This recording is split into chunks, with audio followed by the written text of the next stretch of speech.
Welcome back to CannaWeek, brought to you by New Frontier Data, where we deliver the week's top headlines in cannabis and hear experts weigh in on the impacts these stories are having on the industry. I'm your host, Heather Wickline.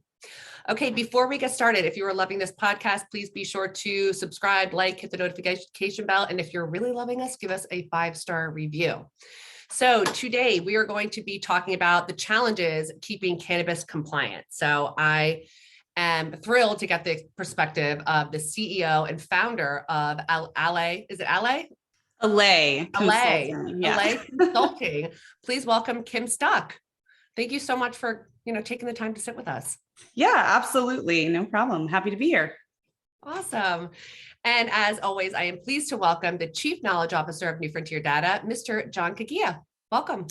Delighted to be back, Heather. Thank you for having me. Absolutely.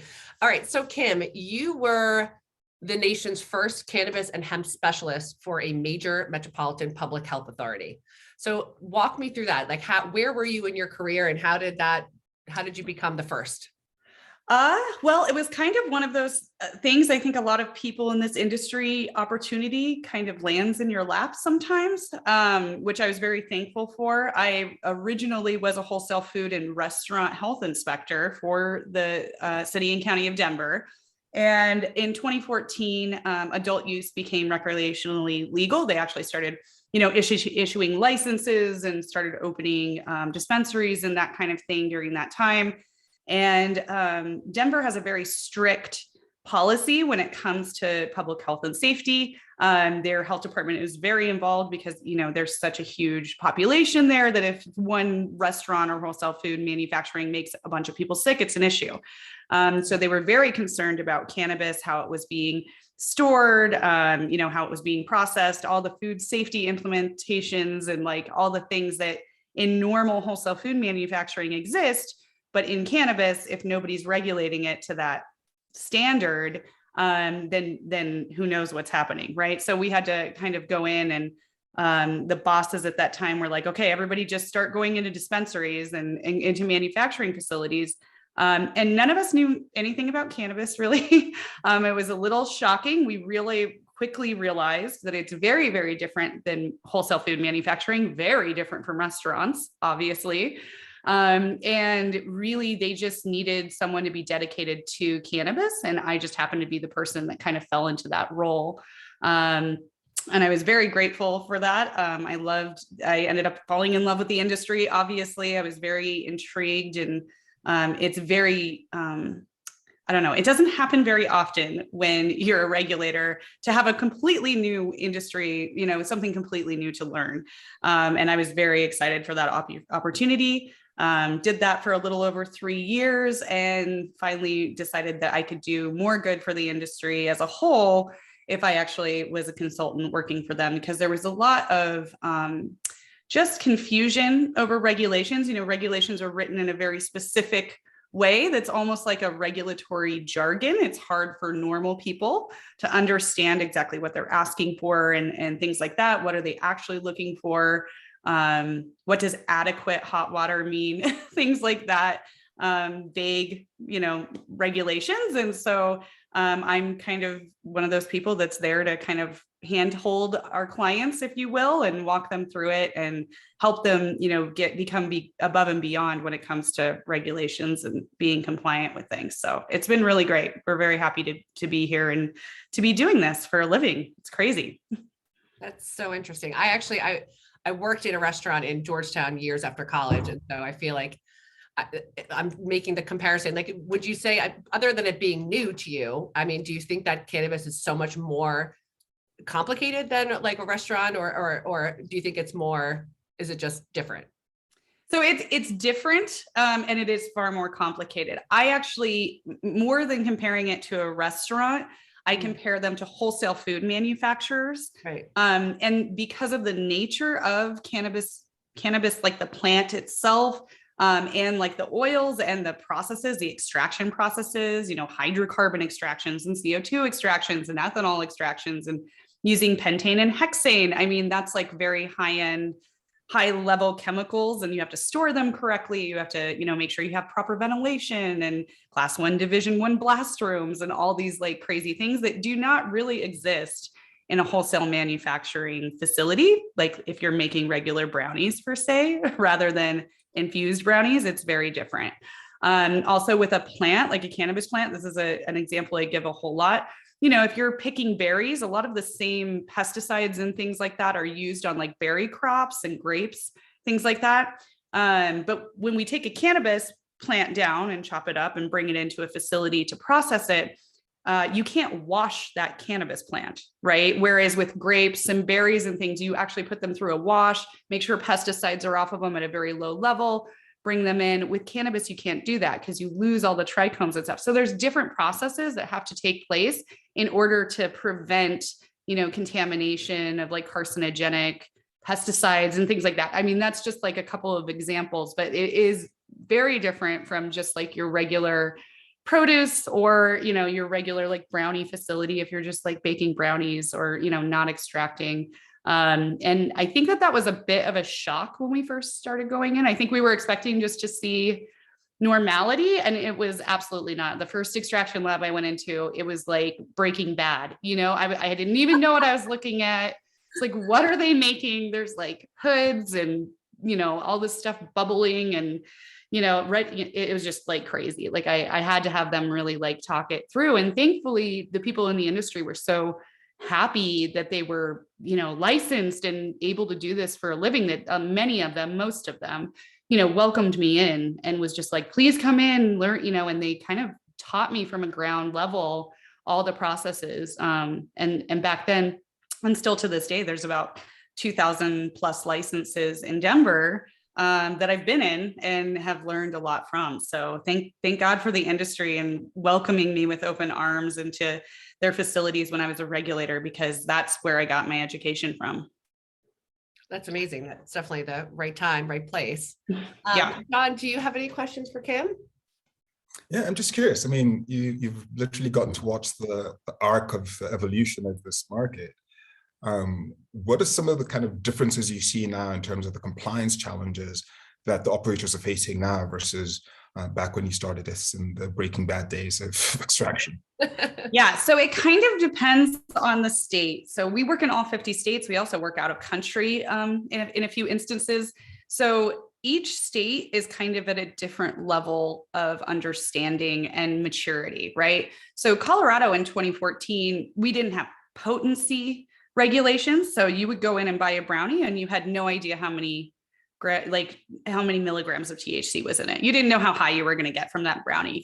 That was the original like medical rules that were in place. And obviously when it became adult use, they started to change some of those laws and they started to do, testing for pesticides and heavy metals and these things because it was starting to be sold to the general public. So, back in the day, it was like the Wild West, right? People were just making brownies and things at home and like wrapping them in cellophane and selling them. There was no labeling. There was no, it was just kind of crazy from a food safety and public health standpoint. I was like, what is going on? And then we were running into it's a very innovative industry. Like the people in this industry are so passionate about what they do. They absolutely love it. And they are entrepreneurs like crazy. So there are infused tampons and suppositories and inhalers and nasal sprays and eye drops, all these things that like you don't just find on the shelves of like normal, like a 7-Eleven or something. And so because it's medical, even when it's recreational in a way, everybody, uses it for something, sleeping or just relaxing at the end of the day. So it is kind of, I don't know, there's a lot of medical applications without it actually being regulated as a medicinal thing. So it was a huge challenge in the beginning because there weren't really regulations written specifically. We kind of had to start from scratch. We couldn't steal regulations from any other state because we were the first state, which nowadays I feel like New York and New Jersey and Michigan and all, they kind of have an advantage because they can look at other people's regulations and kind of pick and choose what they want to use. We didn't have that luxury, unfortunately. So it was a lot of trial and error, a lot of, wait a minute, this is a thing. There's mycotoxins that, mold that's growing on this, or the pesticide thing. We didn't even think about pesticides in the beginning. We didn't think that it would transfer over to the products. And it definitely does. In fact, it like increases the amount quite a bit because it extracts it.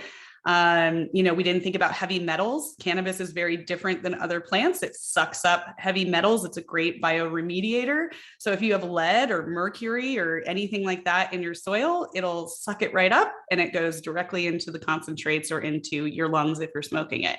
So there's a lot of things that are very different in the industry than other industries. But now that we've been doing it for long enough, we've really dialed in like where those regulations should be in mature states like Oregon and Colorado and California, where they're getting it there and everything. But then you go to a state that's like Oklahoma or New York, everything is still kind of up in the air.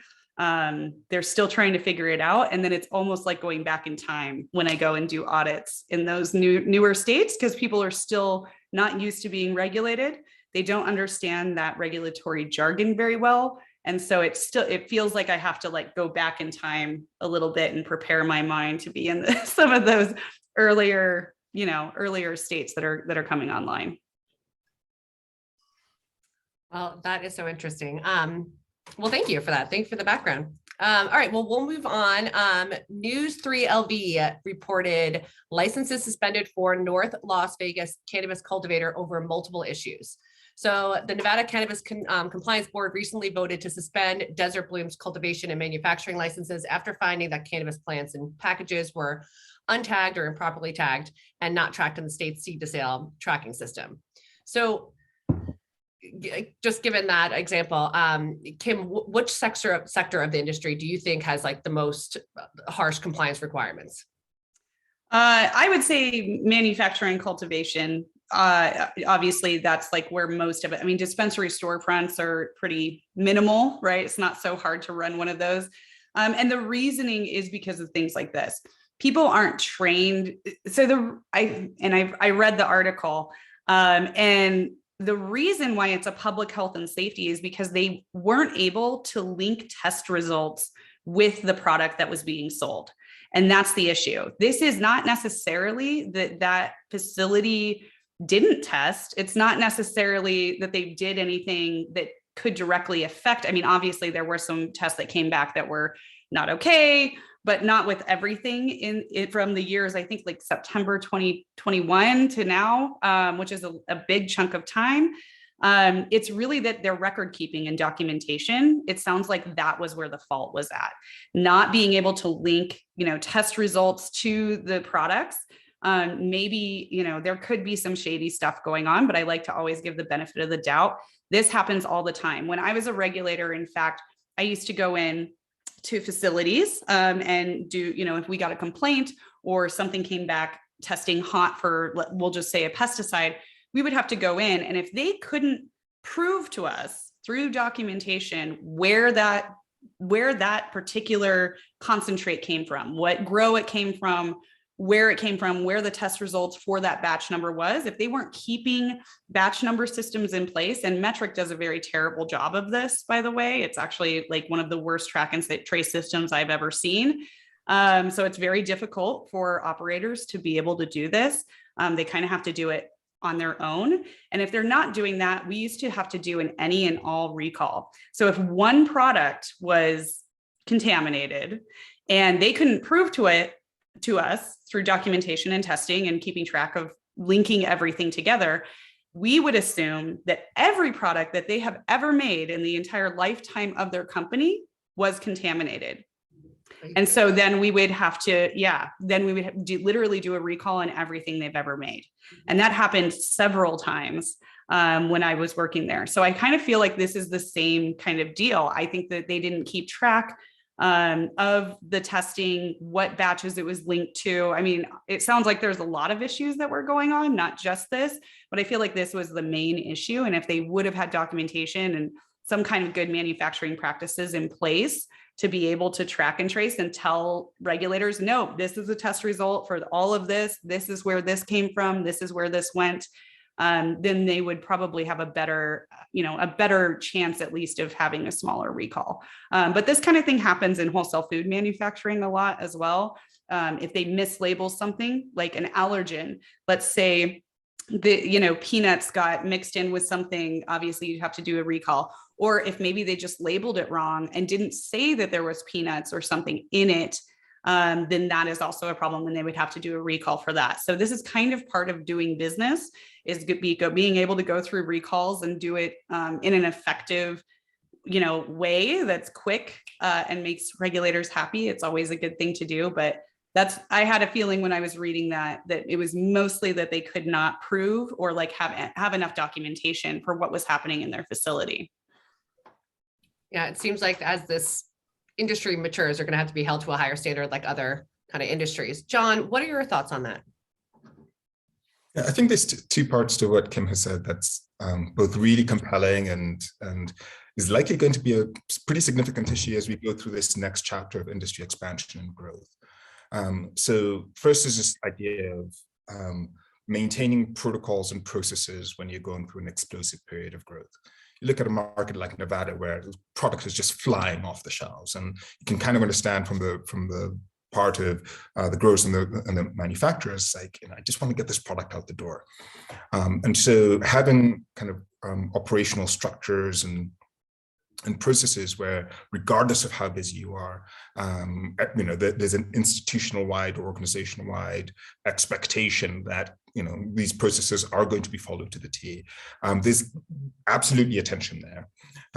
We hear this kind of protest from operators, particularly kind of the middle and lower level staff, where like they hate how much time it takes because their passion is the plant, the passion is extraction, and shoot me first if I have to sit here and fill out all of these forms and keep track of all of this.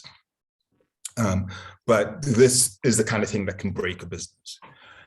But second, I think it also speaks to the opportunity for technologies that will help make this process easier for the businesses. We've been hearing complaints about metrics since the beginning of the market. And candidly, there continues to be a lot of the platforms that have tried to fill that gap continue to have room for improvement. We don't necessarily think that any one seed-to-sale platform or a complement to the seed-to-sale platforms have fully kind of made this as seamless as it can be. I think there's continued room for growth, and God bless the technologists. They're working as hard as they can to fix this gap, because everybody recognizes how much of a resource burden that these compliance requirements are for the business. But I think it also speaks to an opportunity for an industry that is only going to continue to grow, become more competitive. These businesses are only going to have more product that they need to track, more capacity that they need to account for. And so this isn't a problem that's going to be going away anytime soon. And I think therein lies the opportunity to really build solutions that help minimize how much time employees are spending being compliant, and to make it much easier for organizations to implement these processes in kind of organization-wide, so that when you have new employees coming through, we do see quite a bit of turnover in these companies. When you have new employees come through, it becomes really easy to plug them into a well-refined and easy to comply with set of protocols. Yeah. Well, and I think that that's why a lot of companies nowadays are looking towards things like GMP certification from a third-party accredited, certifying body, because it's the next best thing to being regulated by the FDA, right? They're choosing to like implement things and follow through the same way a wholesale food manufacturer does. Like everyone's like, oh, we're so regulated, but they haven't even dealt with FDA or OSHA yet. And that's kind of like why I'm always working with my clients to think of that next level. What's going to happen to you when the FDA starts coming in? What's going to happen when OSHA shows up? Because they will show up if they get a complaint. It has happened a lot lately.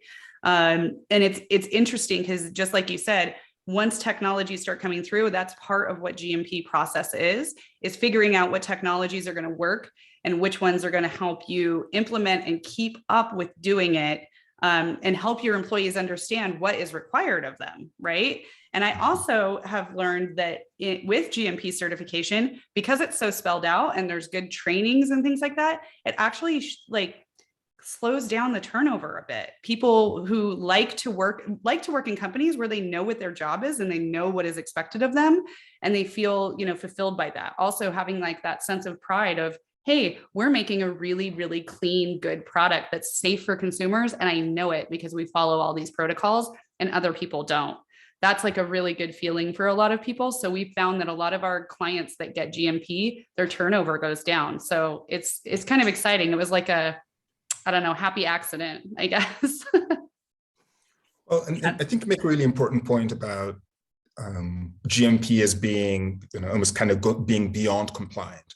So you have your state regs, but GMP helps take you a level above that. And I think you're dead on about, this gets you well prepared for the inevitable federal tranche of regulations that are going to be coming and going to be imposed on this industry.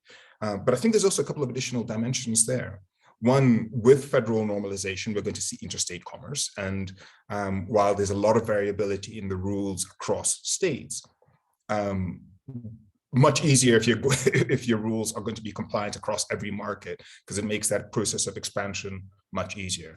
Similarly, with the potential for international trade, international expansion, your product isn't leaving this country or going to be imported anywhere unless it meets at a minimum GMP standards. So getting the organization kind of oriented to these best practices now puts you in really good stead for the evolving market as we're seeing it.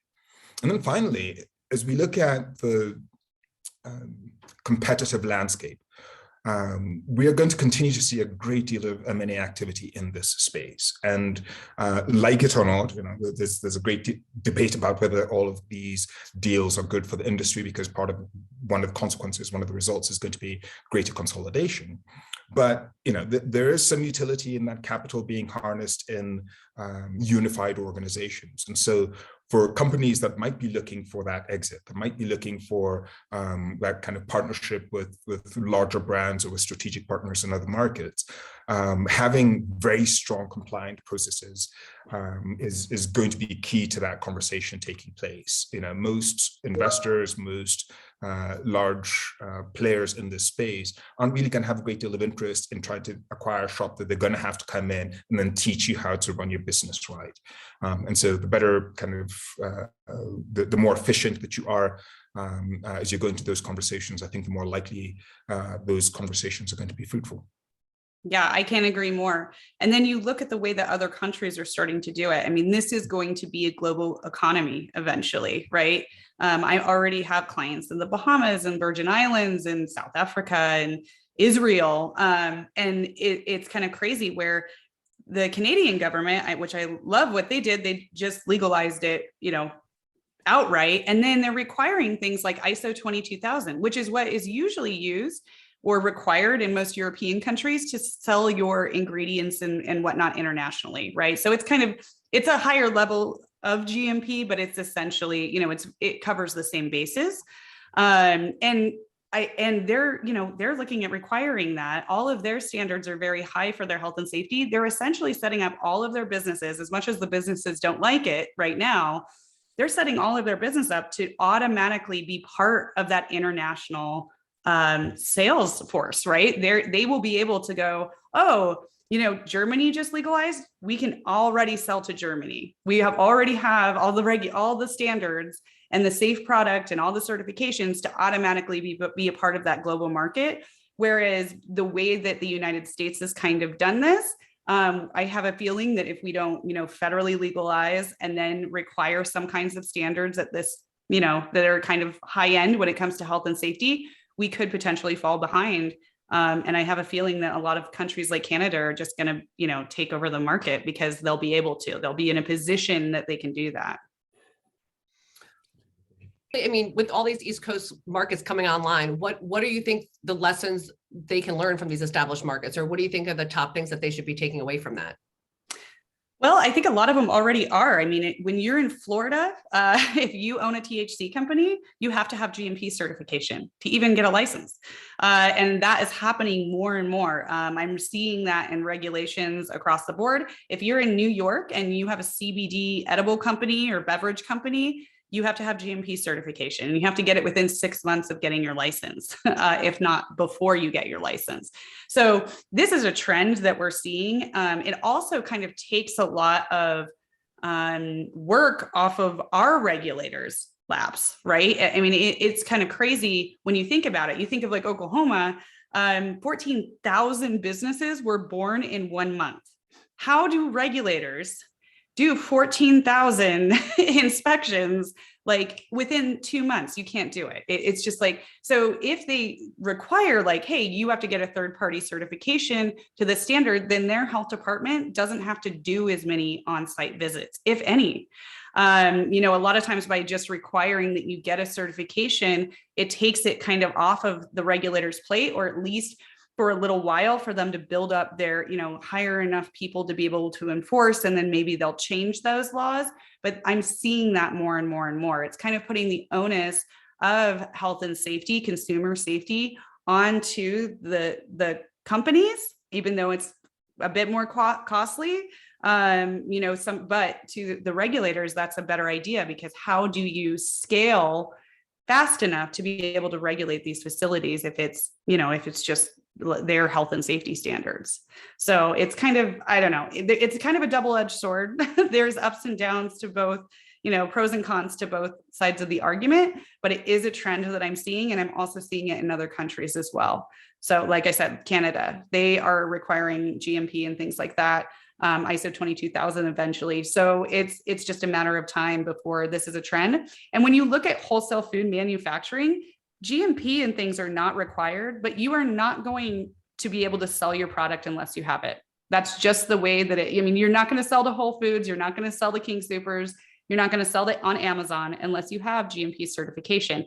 And that's the way it's been for, years and years and years. So I'm not surprised that cannabis will be going in the same trend. Well, you mentioned, you wish the US would just have legalized like Canada did. So we currently have 2 new federal legalization proposals presented in Congress, the COA and the SRA. What are your thoughts on these? Because I know John and I, we've talked about this to death. Like, when is this going to happen? The hurry up and wait. We're not ready, but we want it to happen. We don't have anything in place. What are your thoughts? Well, I'm very pro federal legalization, right? I believe that should be the way forward. I really want businesses to thrive. It is very hard to operate right now when you're in 3 different states. And I don't think it needs to be. I think that we can be able to, across the board, consolidate regulations. It'll take time.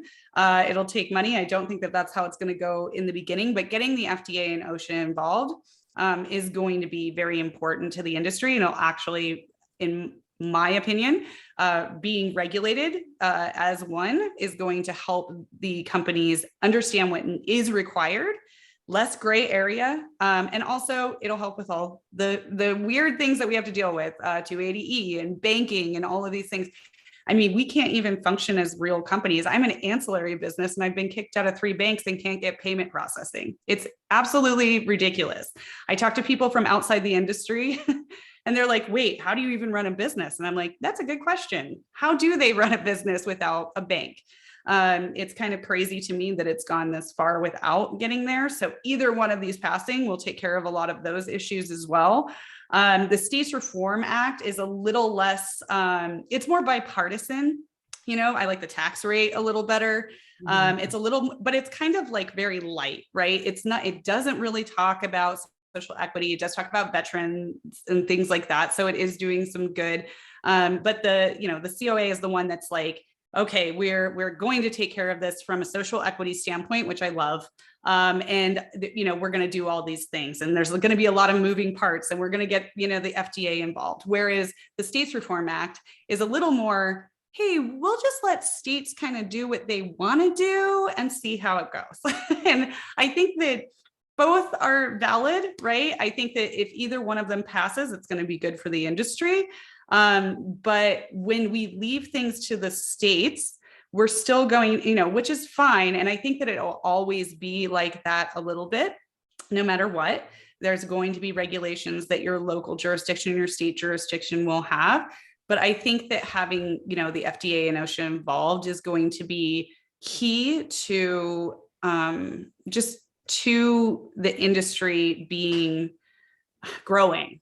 It's going to be, and having those regulations in place. Right now, most state regulators from health and safety standpoint don't have the bandwidth to get into these places. There are entire states that don't even get involved. In fact, even Colorado's state health department didn't get involved until just a few years ago in cannabis, which is, to me, from a public health standpoint, completely terrifying. And we are waiting right now for CBD regulations from the FDA, and we've been waiting over 3 years for those. And to me, that's a huge ethical dilemma.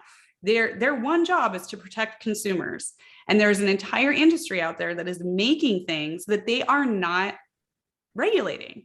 I think that's a huge problem, and I'm surprised that there isn't some kind of public outroar about it. I talk about it all the time because I think it's insane.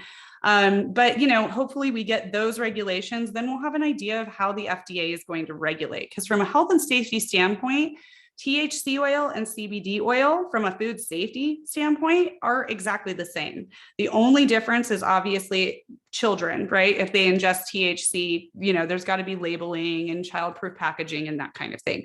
But from like a handling standpoint, it's all about the same. So it'll give us a really good idea of what those regulations are going to look like in the future. So I'm hoping that those come out soon. We haven't really gotten word in quite some time. COVID, I think, slowed them down and that kind of thing.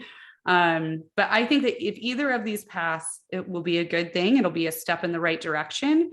But I think that it might be a mistake to leave out worker safety and food safety from a federal standpoint. Mainly because of the bandwidth issues. It's not necessarily the health departments in states or local health departments' fault that they can't get in to regulate cannabis. It's just they don't have enough people. They don't have the bandwidth to be able to do it, and they're going to need some help from the federal government to get into all these places and make sure that they're following the rules. And it'll make it way less black or way less gray. It'll be a lot more black and white if they say, hey, we're going to regulate this as a supplement or as a pharmaceutical or as a food ingredient. They're going to figure it out. Like I said, there's a lot of nuances. So they're going to have to write a little chapter that is specific to cannabis, like the testing and the handling of the plant and all that fun stuff. But they don't have to reinvent the wheel. We've been doing food safety for forever and ever. And so we already have regulations that make sense when applied to the cannabis industry. There just they need to be added to, if that makes sense. No, that makes total sense. I think that this is one thing that it does make sense to just handle it like food and safety, just because I think we've talked about how people wanted to handle it just like alcohol. And you're like, well, it's not really like alcohol. And they were trying to find a way to just shoehorn it. John, what are your thoughts on this? I'm like loving this take. I don't think we've had a food safety perspective on this. Yeah, I think Kim is bang on, but all of the questions that she's just raised are part of the reason why it's going to be so difficult to get federal reform done. It's finding enough votes to support a framed regulation, at least the framework for a regulation that can bring in together this very complicated group of stakeholders to reach consensus. There's a couple of tensions I think we're dealing with. One is both CAOA and SRA, there's actually a lot of alignment there in the broad points. The devil is always in the details. And trying to find enough support for some of these key points, whether it's social equity, whether it's the taxation rate, veterans research, records expungements and prisoner releases, the specific roles of the DEA and FDA in the administration of the industry, and the interplay and regulatory governance between the federal government and the state government. Everybody agrees that these are issues that need to be addressed, but I think there still remains some pretty steep partisan divisions on precisely how to do that. So I think we'll get there. The market, I don't think will kind of lumber along indefinitely without there ultimately getting to be some framework for federal regulation. But I think the presentation of the COA and the debate that stimulated really underscored how intractable some of these issues are. That said, I actually think, the recognition that it might take a little longer to get that broad-based, comprehensive policy reform done has people now looking back at the safe banking and saying, okay, maybe can we at least get banking done? Because having a $40 billion industry that isn't banked is just not sustainable. The operating costs, or just the operational risks of having that much cash flowing through the business, and some of the creative ways in which operators are trying to find ways to manage the money. It's risk, both in terms of security and in terms of legal liability. Second, it is now more than abundantly clear how much of a constraint or constrictor of growth these astronomical expenses that businesses are paying for their capital are. If you're paying a 25% interest rate, you're going to be much less likely to invest in to make capital expenditure investment. You're much less likely to invest in R&D. The bulk of your profits, your bulk of your revenue is going to be servicing debt, which serves as a drag on industry growth. So particularly as we look at the expansion of the East Coast markets, and New York and Virginia, I think are going to be particularly strong kind of players in this. New York is the financial capital of the world, Virginia for its proximity to DC.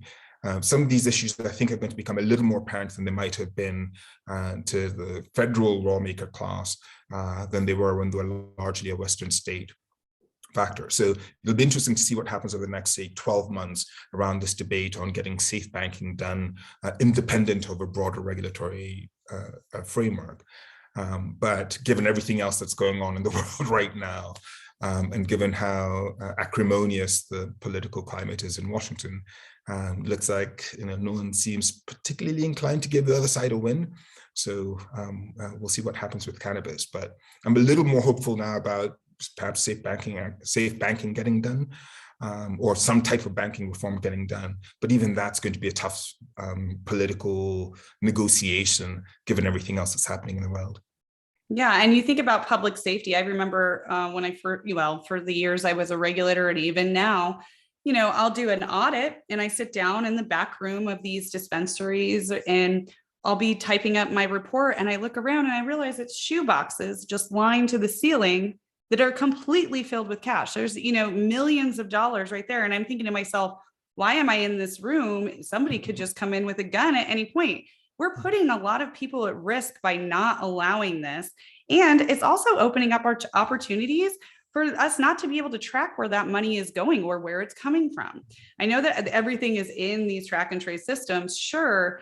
But that doesn't mean that, having it go through a bank and through a financial system is an even better way to show, right, as a business owner, that we're doing the right thing. Look, this is exactly how much we have. This is exactly where it came from. This, and it's hard to do that when you don't have access to banking or payment processing. The COA, I feel like a lot of people are, at least the people that I speak to on a daily basis, are really concerned about the tax rate that, it starts at 10%, I think, and then every year it goes up and it gets to 25%. Whereas with SRA, I think it's 3%, which is a lot more palatable, but it also, once again, you're leaving that to the states and the federal government isn't getting involved as much.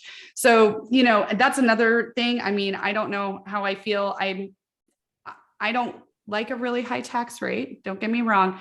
But if we could write things off in our business and get rid of 280E and have banking where we're not paying $2,000 a month for a checking account, maybe the tax won't kill us quite as bad, right? Right now, they're taxed very highly in their individual states, and they have all of those other hurdles to jump through. It's I think that people from outside the industry really think that people in the cannabis industry are just making money hand over fist and just becoming super rich, when in most cases, most of our clients, most of the people that I talk to on a daily basis, that is not the case. A lot of them are just coming out even and reinvesting into the business and hoping that it pays off later down the line. And I think that people are surprised by that because they think of it as alcohol. Because, you compare this to like the Kennedys, back in the day when they were bootleggers, the Rockefellers, they were bootleggers.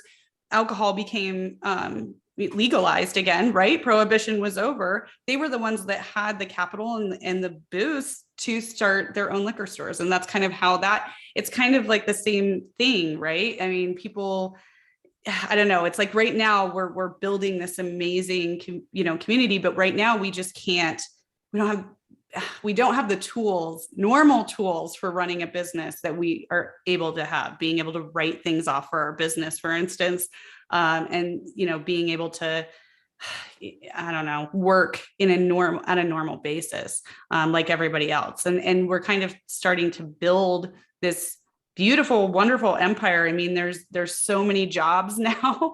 It's like insane how many people work in cannabis now. And it's great. It could essentially save our economy from this insane pandemic that we've been going through. And people aren't really realizing that. So I'm hoping that something will get passed eventually. And I'm hoping that if nothing else, the Safe Banking Act will go through eventually, or at least some version of it. Yeah, just baby steps. Just give us something. Right. Please. Well, switching gears a little bit. So Allay Consulting also works with psilocybin producers. So walk me through, how different is that from a cannabis producer or a cannabis company that you work with? Well, it's very different because it's illegal at this moment. So in Oregon's the only state that has passed a legalized psilocybin law or psychedelics law. And they've decriminalized all drugs in Oregon, which it was kind of crazy and surprising to me, but we'll see how it goes.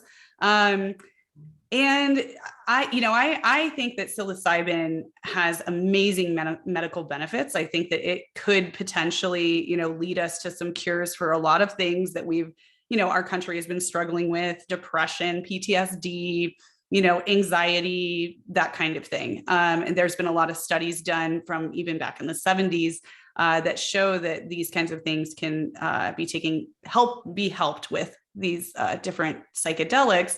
Psilocybin for sure. And so I think it's very, very different. When you walk into a mushroom grow versus a cannabis grow, they are very, very different. You really can't see very well in a mushroom grow, which I was like, oh, this is fun.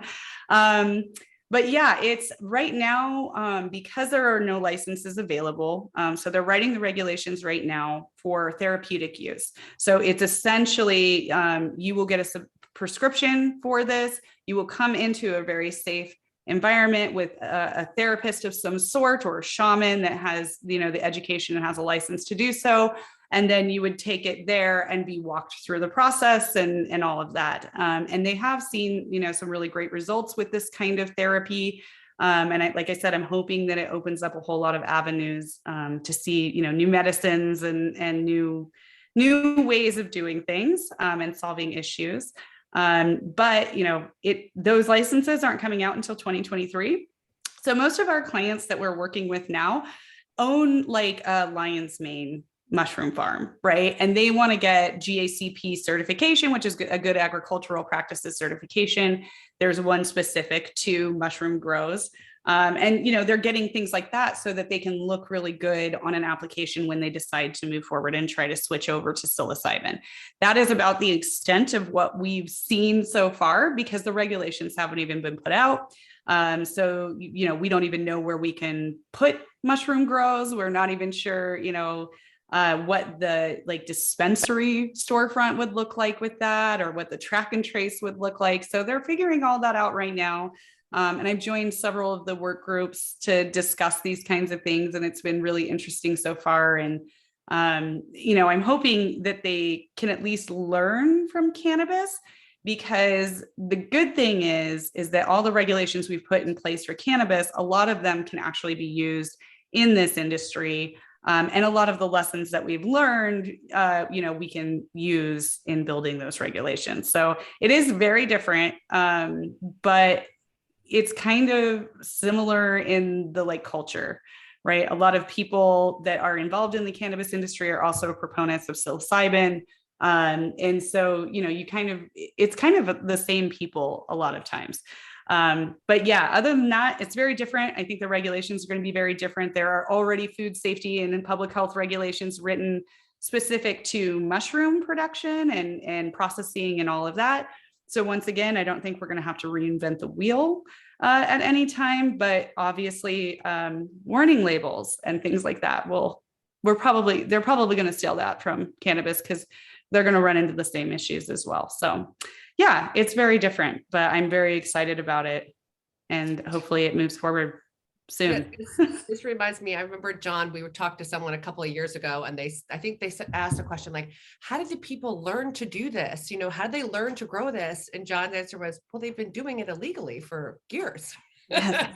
You know, you need to go to school for it. You know, it just became legal in certain states. So it seems like that's going to be kind of that legacy. People that have already been doing this for a while can come into the light. That's the way cannabis started. Exactly. Right. Like every person that got a license in the beginning had been growing in their basement for 40 years, you know, and exactly. Now had an opportunity to, you know, live that American dream and actually make it into something that was real and, you know, I don't know, could be part of society and not be shunned for what they're doing, which I think that's really great, especially when it's substances that aren't really doing much harm.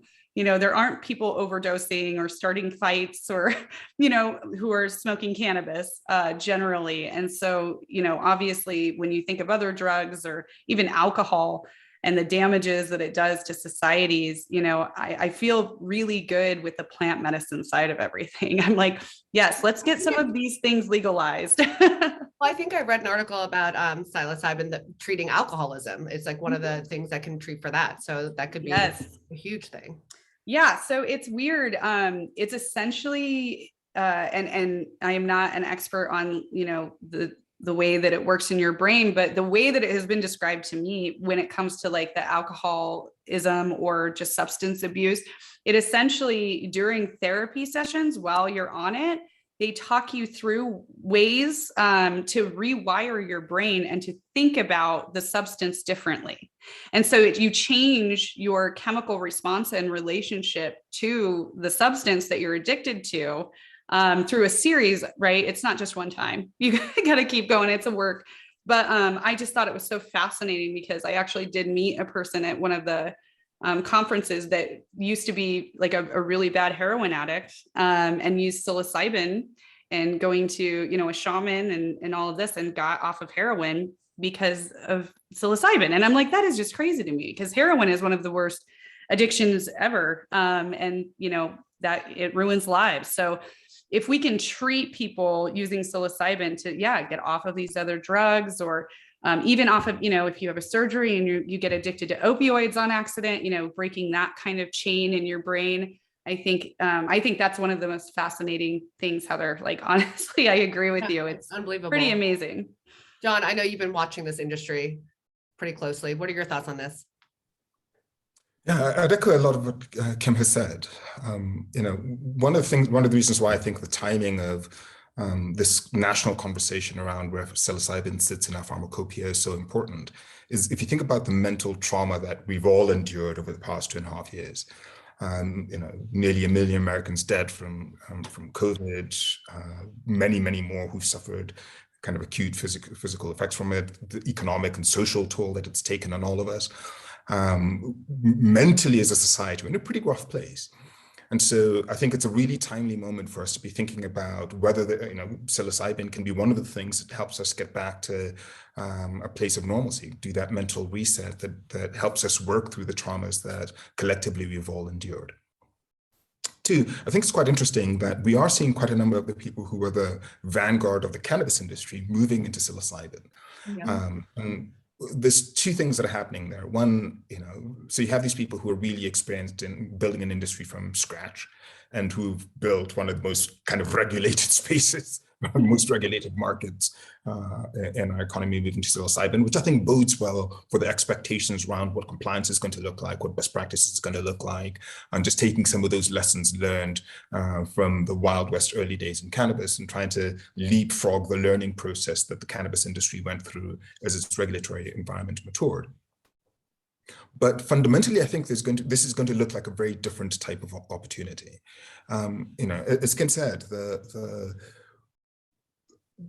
as we look at the total market opportunity, we don't necessarily see this as being, say, recreational use in the way that cannabis is being used recreationally.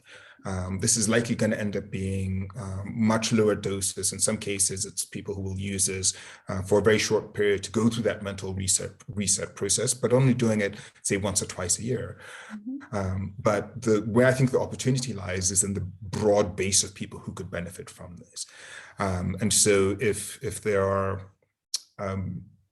so I think there's a lot of people who could potentially benefit from this based on what the early science is suggesting. And it's going to be interesting to see how that evolves.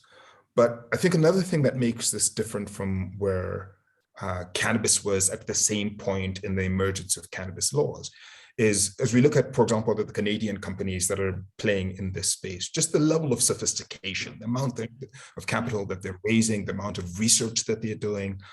This is a completely different level of field than cannabis was when people were still tinkering in their basements and making cellophane wrapped brownies that would be thrown next to a cash register. We're seeing a great deal more of scientific sophistication in the psilocybin space much earlier than we did at the equivalent point in cannabis. We're seeing some really, really sharp stakeholders being brought into the space. And I think that bodes well in terms of how quickly the psilocybin space could accelerate in terms of finding the intersectionality between the potential applications for psilocybin and the idealized patients or consumers for these products. It's going to be certainly an interesting handful of years ahead. Yeah, there are so much more scientific information about psilocybin than cannabis. It's like unbelievable, actually. They've been doing studies in universities since like the 70s. And which is great. I think it's a great way to start an industry because now we know, whereas with cannabis, you know, a lot of R&D, a lot of studies are starting to happen. But, you know, when you're selling something, it's like the claims issue, right? It's like, they can't say that it cures cancer or that it helps epilepsy or that it, you know, you can't like say that because there isn't enough studies done to like prove it, even though we've seen it kind of happen in several instances, like, but because it wasn't an actual peer-reviewed study, you can't say that. Whereas with psilocybin, they're already, you know, they're starting with a lot more evidence. And it's really a great place, I think, for it to go and to start, especially on this therapeutic level. I think it's going to give us a lot more, a lot more freedom in the way that we can do things and the way that we can say things and the way that we can run the industry itself. And I'm really looking forward to seeing it mature and just see what happens. Cause I think you're right. It's so timely because regardless of what anybody says, we've all been through some major crap in the last couple of years. We've all suffered. We've all, you know, felt disconnected. We've all had, you know, mental stress, wherever that may be. And I think you're right. It's amazing how timely this is. And I think it's coming in at a time when the United States needs it the most. So I'm hoping that we do it the right way and it gets, you know, it gets a lot of praise and hopefully it goes smoothly. Same. Okay, well, we're almost out of time, but we want to give our guests the opportunity to give a shout out to someone in the industry that you think is doing something great. Yeah. So Ari Cohen, he's a good friend of mine. He actually runs a delivery service, one of the first delivery service. He's a social equity candidate that applied for his license not that long ago and is also working with a lot of other social equity applicants in Denver, Colorado, and really crushing it right now. So shout out to Ari.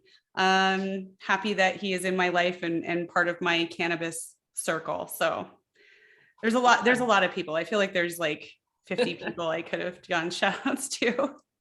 I know we've had shout outs for people that are like dead or, you know, just came into the industry. So we've had them all. But Kim, thank you so much for your time. Thank you for joining us. And John, as always, it's always a pleasure. And thank you to our listeners for joining us at CannaWeek. Please be sure to like, subscribe, hit the notification bell. And if you really love us, give us a 5-star review. I am your host, Heather Wickline, and we will see you next time.